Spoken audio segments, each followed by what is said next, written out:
It's your boy OG Kenny, O_G_. Now I know y'all wonder why I got this big ass coat on. What's so crazy is I had this coat this Pelly since 2000, probably 3. So this boy older than some of y'all that might be watching this channel, right? This coat is relevant to this story in a lot of ways, right? When I come home in 02, my first bid, this was a gift that my father gave me. At the time, this jacket cost shit about $1,000, something like that, up in that range, 1,200, 1,000.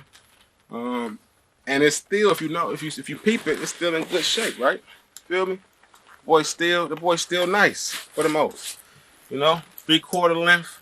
I'm gonna take it off though right now, right? Cause it's hot. But 3/4 length boy, still in good condition. The fur still intact, right? Now, this is my thing, right? Got that? All right, thanks. So, I'm talking about this story revolves around my cousin.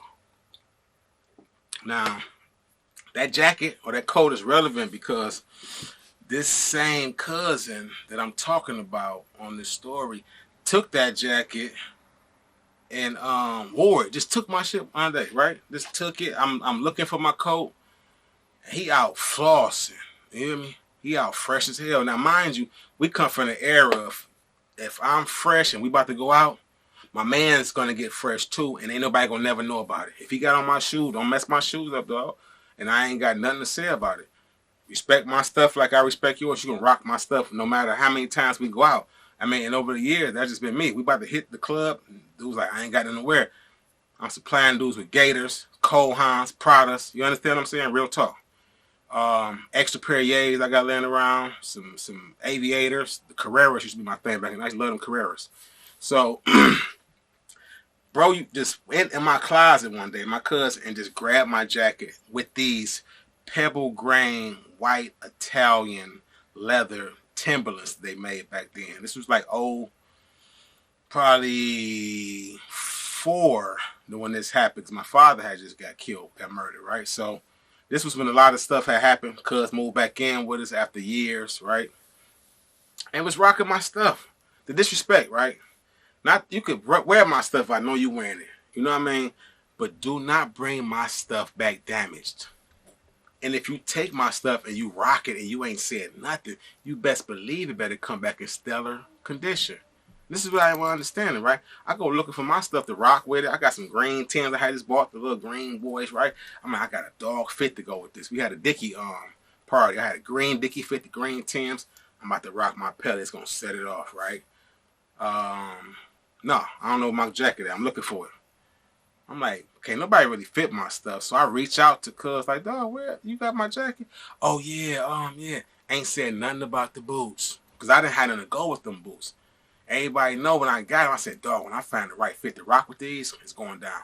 They can rock my stuff. Mess my stuff up. That's why the jacket was on today, because it reminded me, when I stopped thinking about that story, I said, damn, I still got that coat. And let me give y'all a little back history with my cousin, right? My cousin, and I ain't gonna mention his name because he know who he is. So, and a lot of people that know him know who he is, that know about our family history and everything that we went through. So, this dude he came to stay with us for a brief moment when he was 17, right? Let me stop this phone right quick. Scam likely on my head, y'all. He come to stay with us real quick when he was 17 years old. But his mom had passed when he was young. He didn't have no father around, so he basically was up under my uncle Leon's. It's deep. I got a story about Leon too. Leon was featured in a high-profile gangster movie that came out not too long ago, right? He was staying with Leon, but he didn't want to stay with Leon, right? He wanted to be out in the streets. He go up to Muskegon Heights. He was selling dope with his mans. Him and his man's up in there. He playing with a 410 shotgun, right? He in there, not playing with it, but probably cleaning it, you know, adjusting it, whatever. Boom! Fry his homeboy ramen. He done knocked this noodle off, right? He hit him in the head. This dude dead. Now, it wasn't intentional, so what he did was he called the police. He called him and said, man, I just shot my homeboy, my best friend. Can y'all please get here, right? He stayed with him. Now, the courts considered the fact that he did call, they considered all that, and they said, okay, this wasn't an open murder, but you definitely culpable for this man's death. So he ended up getting a manslaughter charge. Now he got, I don't know if it was 7 or something or 10 or something, but he ended up doing like 13 years off that first bid. He comes home. There's a lot going on in the streets. All you gotta do is play your position. You'll be all right. And it was smooth for a minute, and we was cool. So we were so cool that we end up in the streets running around, having a ball, running through girls, bags, whips. You feel me? The problem started around that time when I say he started borrowing my clothes and the boundaries started getting violated. Now, being a dude that did 13 years in the joint, he should have known better than to be disrespecting somebody's area of control. And when you're in a joint, your area of control is anything that you have control over, that you're assigned to. This your room, this your garbage can, this your chair. It better not be no knife in that garbage can. Better not be no jacket on that chair with some contraband in that pocket. You feel what I'm saying? That's your locker. It better not be nothing in there you ain't supposed to have, right? Or you're going to suffer the consequences, right? So with them boundaries being violated, I'm like, damn, bro. We both done been that way. I done did 5, you done did 13. Now, that's a whole different animal, so I don't even know what mentality you're on, but I know you know boundaries. Now, one situation occurred with one of my neighbors, my man John. You know, John was doing his thing real heavy with the tree. You feel what I'm saying? John's still my man. Shout out to my man John M. Right? John doing this thing heavy with the tree. Him and my dude KP. KP had the line, flooding. My cousin get into it with John. This dude gonna run in my room, grab my Mossberg. I had a dog Mossberg. I just call him Jakey. You feel me? After training day, he went in there and grabbed my Mossberg, 8-shot boy, shooting up at my neighbor. Boom, boom, boom. My man John shooting out the window. Blah, blah, blah, blah. It's broad day. I ain't mad at y'all for what y'all going through as men. I wish it would have been handled a lot better.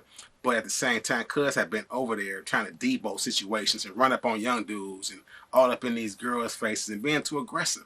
Ain't nobody on that type of time. So it caused a lot of freaking problems.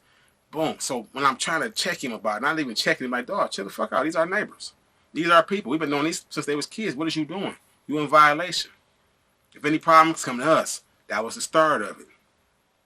Fast forward a little while later, he leave a gun with me because he's about to go somewhere. I was wrong. I passed to my man Sticky. Sticky ended up saying, okay, I don't really want to carry this boy around with me like that, but I'm like, hold yourself down. Because we had problems in the streets back then. Like I said, it was shootouts going on. It was beef. It was a lot of dudes jealous and had tension towards us because we was getting to the money. And if we wasn't getting to the money on their level, we was still bagging their bras. Always getting a lot more attention than what they was getting. So I said, hold this pistol down, bro. This cuz, you know what I mean? That way you ain't got to have that big ass shotgun and you safe out here. He didn't want to hold it down like that because he said, I got stuff to do. I mean, which understandable. He leave it with somebody, you know, or leave it in a situation where somebody see it, they steal it. So when cuz come out looking for his pistol, he like, cuz, where my pistol at? Needless to say, we get into a big ass heated debate. I'm trying to explain to him.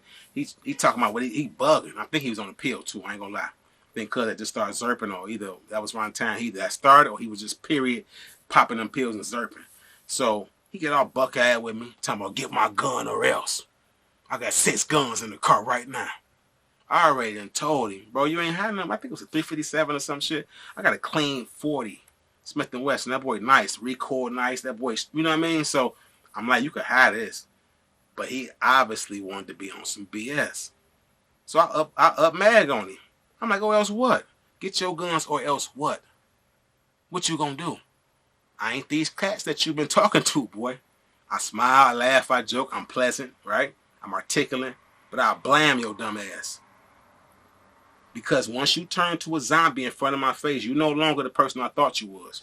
You was my cousin. You was my man. You turn to a zombie, you gotta kill the zombie. You understand what I'm saying? So I'm on zombie killing time at this time. Don't tempt me because that was another situation. Several situations passed, man. I'm talking about it was too much, right? And I understood that cuz went through some traumatic stuff young. His brother died in his arms, right? His brother was 13, cuz was 11. I was 9. We all 2 years apart. His brother died in his arms. His mother gone. You've been raised by a dude who wanted to be in the streets one day, want to be a homosexual pimp the next or whatever he was going through. So you got a lot going on up here, I understand. So I'm giving you a little bit of understanding and leeway. But it was just too much after the course of all these years. One particular situation occurred. We both end up locked up in the same prison in Carson City. My first time in Carson City, I was in there from like 2010.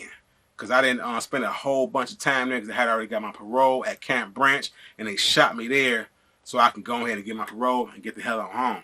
So I'm there for several months. I shoot him a ladder. We going back and forth because he in level 2 at the time, Carson City. He ended up in my unit, coincidentally. He comes shaking my leg. I'm like, what's up? So we rocking. We rocking for a few months. Now I'm letting him know when I go home, I'm getting to some paper. I'm going to get me a gig. I'm going to do this. I'm going to do something to get me and mom's out of the situation they in. At the time, mom's house was in foreclosure. A lot going on financially. I got to get home and kind of throw my cape on to make sure the fam good, right? Because that's my job at this time because Pops is gone. We done locked in and planned on all this stuff to go on. You understand what I'm saying?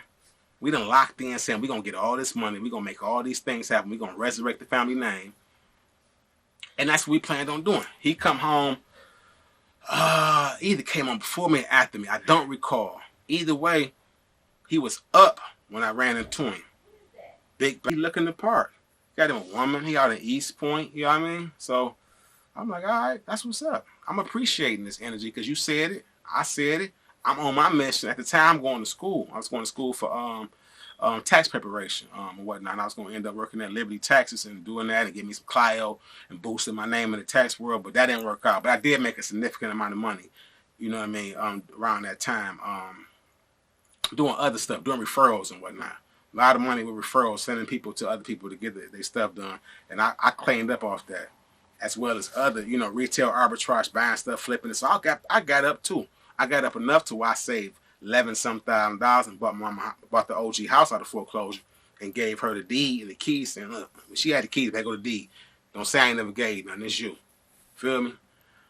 So my mother had cut in the cuz, not in cut in twin, but like, damn, let me hold something. I see you got that big knot. Damn, what's up? She teasing at him, really, because she's straight at the time. She was good. Mom's always been a hustler. You understand what I'm saying? She ain't had a job since I was a youngin'. And I'm talking about doing everything from hair to making her own hand-designed rhinestone earrings for the strippers to custom shirts and stuff for them. Mom's been getting to the bread, so she didn't need this lame money. But she asked him to see what he was going to say. Not to mention, you done been staying with us I don't know how long off and on, fool. So the courtesy thing would be when you get up, it's to go back to who fucked with you when you ain't had nothing and show love. He ain't do that. He like, I ain't got it, right? Mom's wasn't tripping. He was getting money with some dudes in the street, you feel me? I ain't gonna say what they was hustling, but they was hustling in the street, right? And they get into a situation. It got bad, it got violent. Cuz was like the victim in it, right? He come to the house. This probably a year or so later, maybe a year after we both kind of touched down. Now, when he come to me, right hand of God, wallahi, I had about 15 racks in my pocket. And I used to walk around like that quite often. 8, 9, 10, 12, 15 racks. Feel me? And he knew I was up. He wanted me to invest in this bag that he had going, that he had started going, had his own Clio that he established with these dudes, and he wanted to take over on his own thing. My thing is, bro, you looking bad. You looking beat up and abused. You sounding beat up and abused. You don't sound like you was victorious in the situation. And me, I was the type of dude back then that where if it was problems on the street, I'm addressing it. Ain't no such thing as beefing and I'm over here and I'm you over there and we had. No, I'm at you every day until we squash this thing. Or you're going to have to be at me every day until we squash this thing. So I wasn't respecting that part any fucking way. Not to mention you cutting into me about some bread when we just, and then this is the thing, right? He said, damn. I said, no, I ain't with that. I'm straight. I'm not, I got my lane working. This dude say, damn, that's that family do, huh? That's that family. Well, I smiled. I looked at the OG. I'm like, you hear this shit? You hear what this dude's saying? Let's rewind the tape. You remember you asked him for blah, blah, blah, and he said what? And then, right, he ain't got it and all that, right? I wouldn't dare give you shit, bro. And I told you about these lames anyway. You was all gun-ho, getting your Tupac on, want to be in the, you know, no disrespect to Tupac, but so once you get with a new crew, you so happy to be with him, you down for him, you ride for him, and foolishly, though. You foolishly, with a false sense of loyalty, just like I touched on in that one about, you know, that false sense of loyalty and how you can get jammed up with having loyalty for the wrong people, right? I wasn't with it. I ain't buying it. He got an attitude. That's what started the tension and the animosity on the deadly level between me and my cousin. Now, speed the story up some for the sake of closure.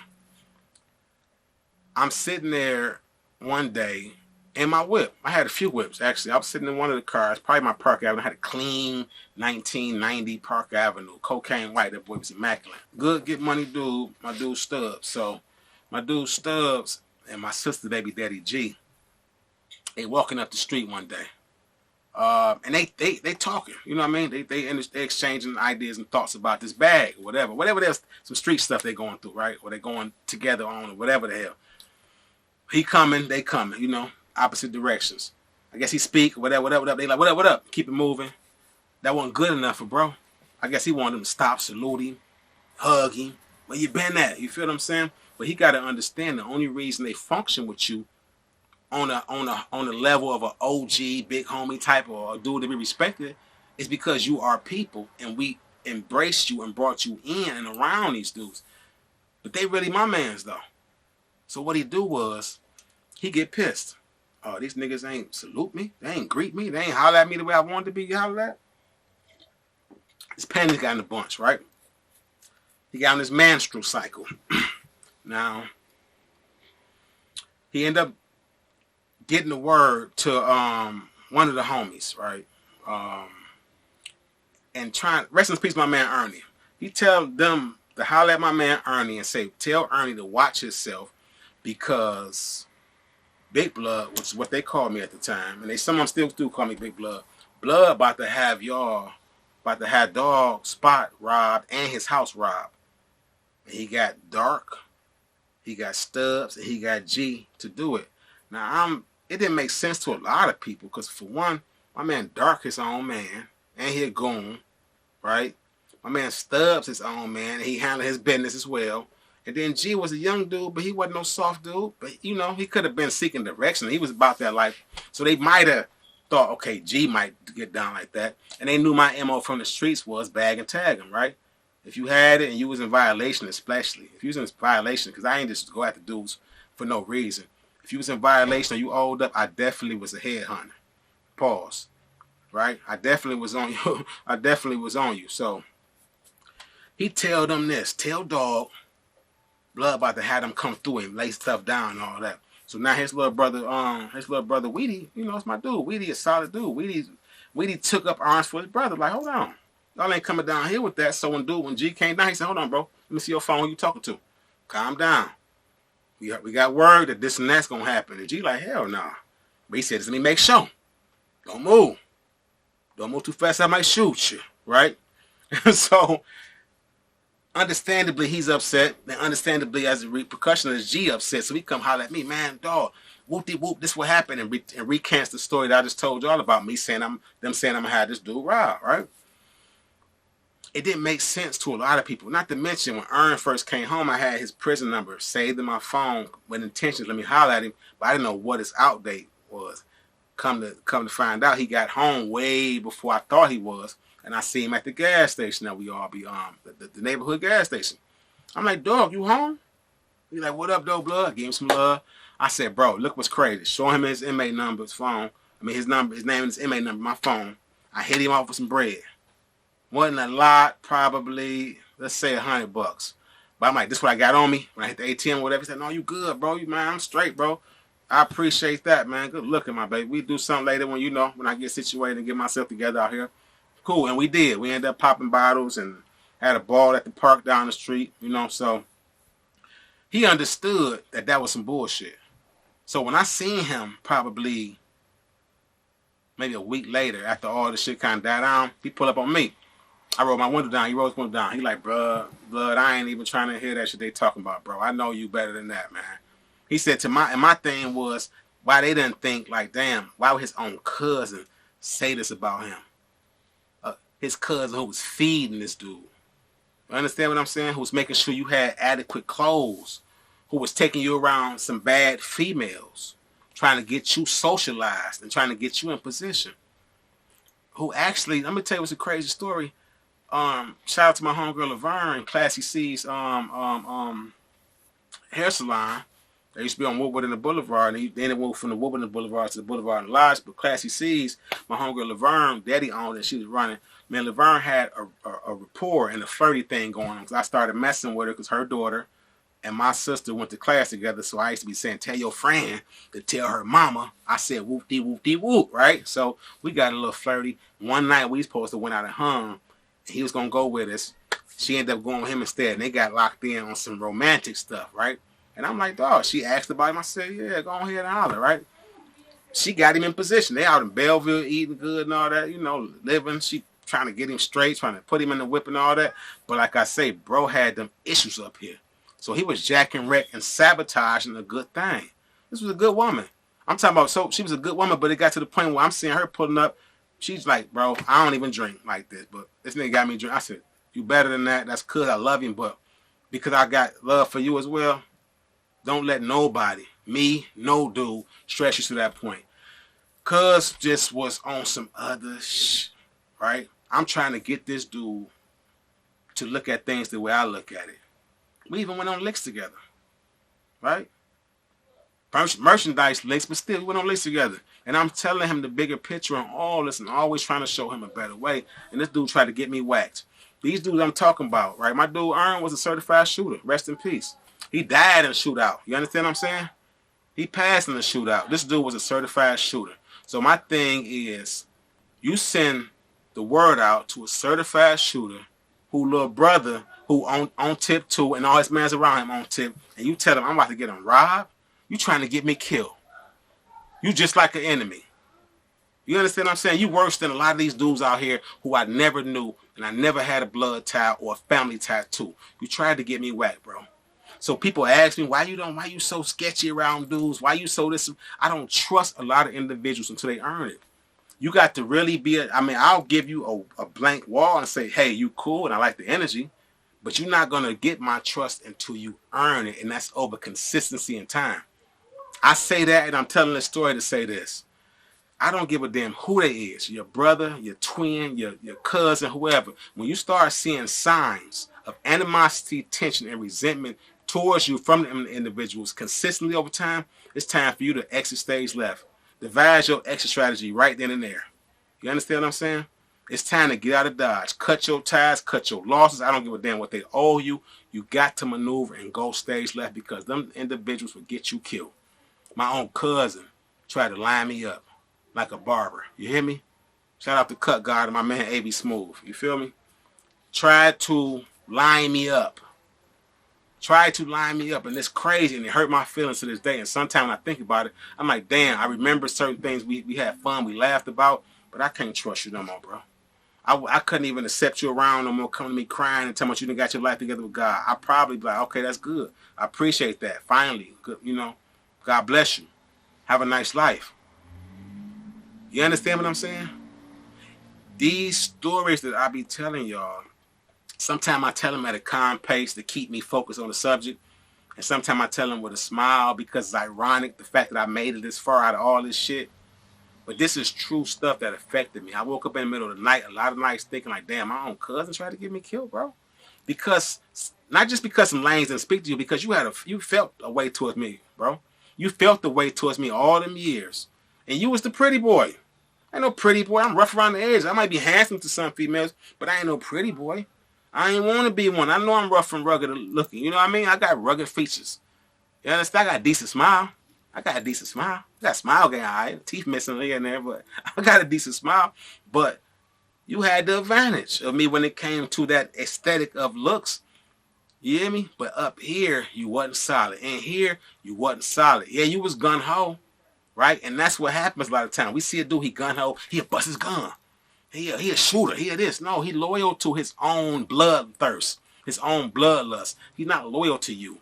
She ain't loyal to you just because she'll bust her gun or he'll bust his gun. They'll go outside somebody's head. They love that type of stuff. They'll do it if you wasn't around. It don't got nothing to do with you. Stop taking people, I don't give a damn who they is, like I said before, family or not. Stop taking what they will do as thinking they will just only do it for you. It's not exclusive to you. That bloodlust, that demonic spirit in that person's body that make them want to do crazy shit all the time, they're only loyal to that. And you can't serve two masters. I appreciate y'all for tuning in. OG Kenny, O_G_Kenny, retired from the streets TV. I love y'all. I'm going to see y'all next time. Peace and love.